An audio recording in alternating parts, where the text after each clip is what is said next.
Este podcast se presenta con el apoyo del Grupo Tecnoglass, el poder de la calidad. Diseñamos, fabricamos y comercializamos vidrios, ventanas y fachadas de calidad mundial. Más información en www.tecnoglass.com.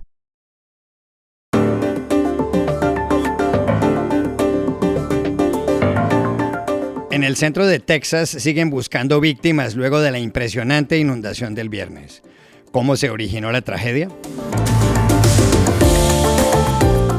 Un diario israelí dice que Enrique Peña Nieto se benefició de $25 millones a cambio de dar contratos. ¿Es creíble esta denuncia? Una carta de Petro a Trump que se conoció ayer muestra que el presidente colombiano buscó mejorar sus nexos con Estados Unidos. Hoy, la historia. Hola, bienvenidos a Y esto no es todo, el podcast del Georgetown Americas Institute de la Universidad de Georgetown en Washington, D.C. Soy Juan Carlos Iragorri, desde Madrid. Soy Paz Rodríguez Niel, desde Buenos Aires. Soy Jorge Espinosa y estoy en Bogotá. Es martes 8 de julio y esto es todo lo que usted debería saber hoy.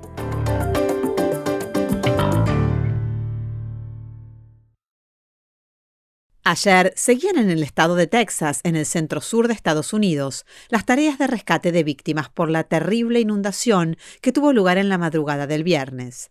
Al momento de grabar este podcast, el número de fallecidos se había elevado a más de 110. El desastre lo causó la crecida del río Guadalupe, a unos 100 kilómetros de San Antonio, una de las ciudades más importantes del estado. Entre los sitios más afectados está el Camp Mystic, a orillas del río, donde había más de 700 niñas en un campamento de verano. Los torrenciales aguaceros originaron la riada. En pocas horas llovió lo que en todo un semestre. Ayer la portavoz de la Casa Blanca, Karoline Leavitt, dijo que la secretaria de Seguridad Interior, Kristi Noem, llegó a la zona el fin de semana y que el gobierno de Donald Trump está alerta. Secretary of Homeland Security Kristi Noem traveled to Texas over the weekend, and the entire Trump administration is working hand in glove with state and local officials to provide every assistance available. The situation on the ground remains dangerous, and there could be additional public safety threats with potential incoming heavy rain. Leavitt también señaló que el presidente Trump ha trabajado junto a las autoridades locales y que persiste el peligro. En la zona de Camp Mystic, donde varias niñas perdieron la vida, el nivel de las aguas subió 10 metros en solo una hora. Eso ocurrió a las 4 de la mañana. La de Texas ha sido una de las inundaciones más letales de Estados Unidos. La más grave fue en Galveston, también en Texas, en 1900. Hubo 8,000 muertos. La del río Mississippi, en 1927, dejó 246 víctimas mortales. Y la del huracán Helene, en Florida, el año pasado, se cobró 250 vidas. Pero, ¿cómo se explica lo que pasó en Texas, específicamente en el Kerr County o condado de Kerr?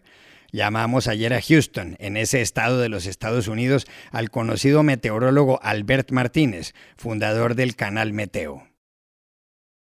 Durante la semana pasada tuvimos lluvia prácticamente cada día en Texas. Esto es habitual en esta época del año. Por un lado, sube la humedad desde el Golfo de México y por el otro, el aire seco que tenemos en el oeste del estado de Texas, en la zona de los desiertos, hace que cuando chocan esas dos masas de aire en la zona de la llanura de Edwards, pueden crecer nubes capaces de dejarnos algunos aguaceros. La gente que conoce Texas, entre la carretera 10 y la 35 hay una zona montañosa. No son montañas muy elevadas, estamos hablando de menos de una milla, unos 500 metros, 1000 metros en el mejor de los casos. Pues bien, en esa zona montañosa cada día, desde el lunes, tuvimos aguaceros. La cosa se complicó a partir del miércoles. Los modelos mostraban que para el final de semana del 4 de julio esperábamos mucha más lluvia. El jueves, en antelación a todo el evento, se activó una vigilancia por inundaciones. Eso fue escalando. En la tarde del jueves se pasó a advertencia. Eso significaba que ya realmente creíamos que iba a llover mucho y eso podría favorecer que ríos y riachuelos bajasen muy cargados de agua. Conforme llegábamos al 4 de julio, los pronósticos se fueron cumpliendo. La intensidad de la lluvia llegó a 3 pulgadas por hora. Eso es mucha. Si cae en zonas de montaña, baja por la ladera, haciendo que ríos y riachuelos se llenen muy deprisa. En otras palabras, se dio la situación perfecta para que ríos como el Guadalupe crecieran rápidamente y pasásemos a ver cómo estos se desbordaban en cuestión de minutos. Una situación que ocurrió además de madrugada, de modo que siempre es mucho más difícil de que lleguen las alertas a toda la población. A la 1 de la madrugada del jueves, antes de que se dieran las inundaciones y fueran reportadas por las estaciones que hay repartidas a lo largo del río, se activó la emergencia por inundación. Es en ese momento cuando llegan las alertas a los celulares y la gente tiene que actuar. En este caso, alejarse de los ríos e irse a una zona más elevada. Realmente tendremos que ver qué pasó con el mensaje, si no llegó a la gente en el momento necesario para que estos pudieran actuar en consecuencia.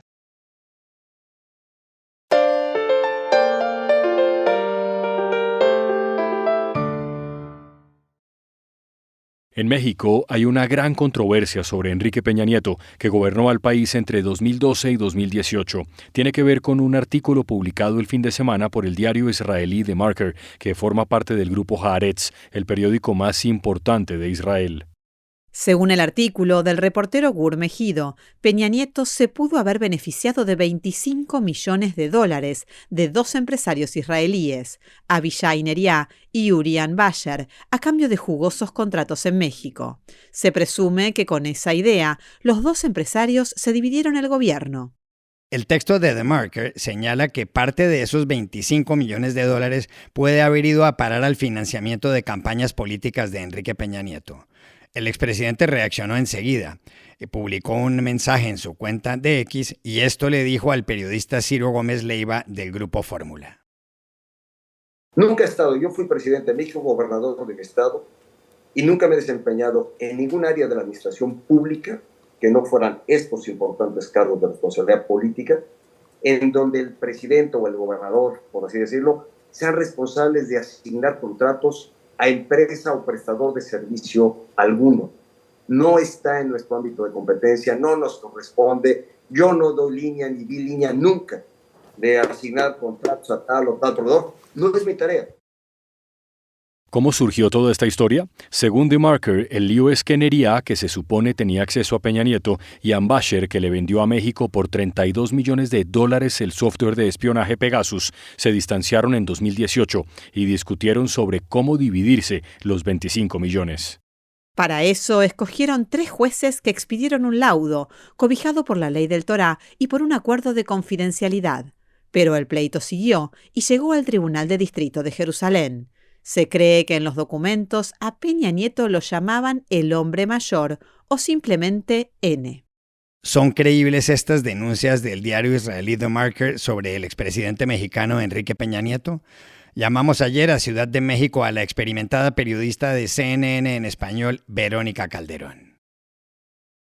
La pregunta que muchos mexicanos nos estamos haciendo en este momento es: ¿qué tanta credibilidad hay en estas investigaciones? Pero sobre todo, ya que este es un escándalo que ha perseguido a Peña Nieto, me atrevería a decir que desde los últimos años de su sexenio, del tiempo en el que estuvo en el poder, aún en la justicia mexicana no ha podido producir una sola acusación con firmeza sobre estas afirmaciones que se han hecho eco desde organizaciones que fueron las primeras que dijeron que el gobierno mexicano había usado este software Pegasus para investigar a activistas, a periodistas y sobre todo que, como saben, en momentos donde el gobierno mexicano no ha podido dar una respuesta clara sobre las acusaciones de impunidad. Así que entonces surge esta nueva investigación.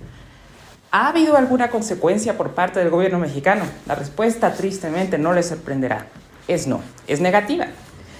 ¿Hasta qué punto Peña Nieto está involucrado en una rarísima intervención en redes sociales? Pues desde que dejó el poder, pocas veces él ha respondido a las veces que se le ha aludido en lo ocurrido en su sexenio.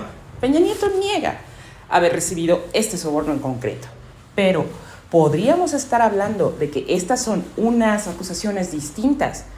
Desde el lado de México, desde el lado de la justicia mexicana, tristemente podemos decir que no ha cambiado nada.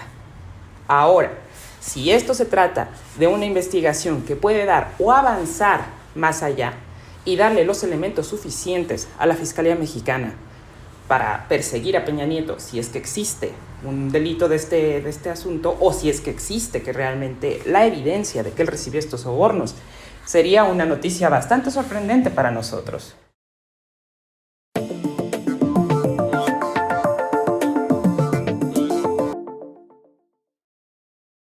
Este podcast se presenta por cortesía de Movistar Empresas, el aliado que está transformando y potenciando negocios en toda Hispanoamérica con soluciones digitales en cloud, IoT, seguridad, conectividad, Big Data y advertising. Movistar Empresas, siempre el camino seguro.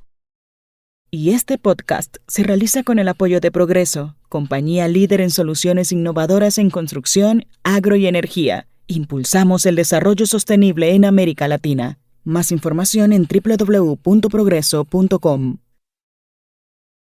En Colombia causó ayer sorpresa una carta que hace pocos días, el 23 de junio, le envió el presidente Gustavo Petro al presidente de Estados Unidos, Donald Trump. En el texto, Petro llama a la calma, a la cabeza fría y al respeto en las relaciones con el inquilino de la Casa Blanca. La sorpresa consiste en que muchas veces en las que el jefe del Estado colombiano se ha referido a Trump, lo ha hecho de forma agresiva. También es cierto que las respuestas o reacciones del presidente estadounidense han sido más bien acaloradas. Colombia ha sido el principal aliado de Estados Unidos en Sudamérica, pero hoy las relaciones entre los dos no son las mejores. Por eso llama la atención la carta de Petro, revelada en exclusiva ayer por Jorge Espinosa en Caracol Radio. Espinosa, ¿qué dice el texto y por qué importa tanto? Iragorri, la carta firmada por el presidente Gustavo Petro hace 2 semanas, el pasado 23 de junio, fue enviada 10 días antes de que el secretario de Estado de los Estados Unidos, Marco Rubio, llamara a consultas al encargado de negocios en su embajada en Bogotá, John T. McNamara, y de que el gobierno de Colombia respondiera haciendo lo mismo con el embajador en Washington, Daniel García Peña. En esa carta, de 2 páginas, y que comienza con un excelentísimo señor presidente Donald Trump, Petro trató de bajarle el tono a unas declaraciones que el 11 de junio había dado en Cali sobre un supuesto intento de golpe de Estado en su contra que podía tener la participación del secretario de Estado Rubio. Dice un presidente vecino que el señor Marco Rubio está organizando un golpe de Estado contra mí. Yo solo le digo al secretario de Estado de los Estados Unidos, yo también tengo informaciones y sé que cierta persona líder de la extrema derecha en Colombia ha estado hablando con el secretario de Estado. Pero en la carta, en lo que marca un contraste indudable, Petro aclara que no pretendía acusar directamente a nadie, ni poner en duda, sin prueba alguna, el papel del gobierno de Estados Unidos. Añade que su intención es abrir canales de diálogo, no cerrar puertas con ese país. Y también le pide al presidente Trump que se convoque a una cumbre entre Estados Unidos y la Comunidad de Estados Latinoamericanos y Caribeños, la CELAC, de la que el propio Gustavo Petro es presidente temporalmente. Petro niega además que una supuesta narrativa violenta de su gobierno haya tenido algo que ver en el atentado hace un mes contra el senador de la derecha y precandidato presidencial Miguel Uribe Turbay. Ahora bien, ¿es esta carta una retractación de Petro con respecto a lo que había dicho hace casi un mes? Probablemente sí. El texto dice lo que el presidente colombiano señaló luego, el jueves de la semana pasada, en un acto en la Casa de Nariño, aquí en Bogotá. No creo que Marco Rubio esté en un golpe de Estado contra Petro porque los señores de la extrema derecha que estaban en eso no llegaron a la oficina de Marco Rubio.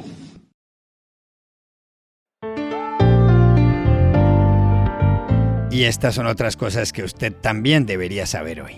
En Estados Unidos, el Departamento de Justicia hizo públicos 2 videos según los cuales el multimillonario pedófilo Jeffrey Epstein no fue asesinado, sino que se ahorcó en su celda en Nueva York el 10 de agosto de 2019. Los videos dejan claro que nadie entró al lugar de reclusión en esas horas, con lo cual la teoría de un asesinato queda sin piso. El departamento dice además que no existe ninguna lista de clientes de Epstein. El presidente de Estados Unidos, Donald Trump, extendió ayer hasta el 1 de agosto la fecha en la que entrarán en vigor los aranceles de su país a los productos de una docena de naciones, entre las cuales figuran países aliados como Japón y Corea del Sur. En una carta enviada a los dos gobiernos, Trump les da la noticia y les dice que las tarifas subirán hasta el 25%.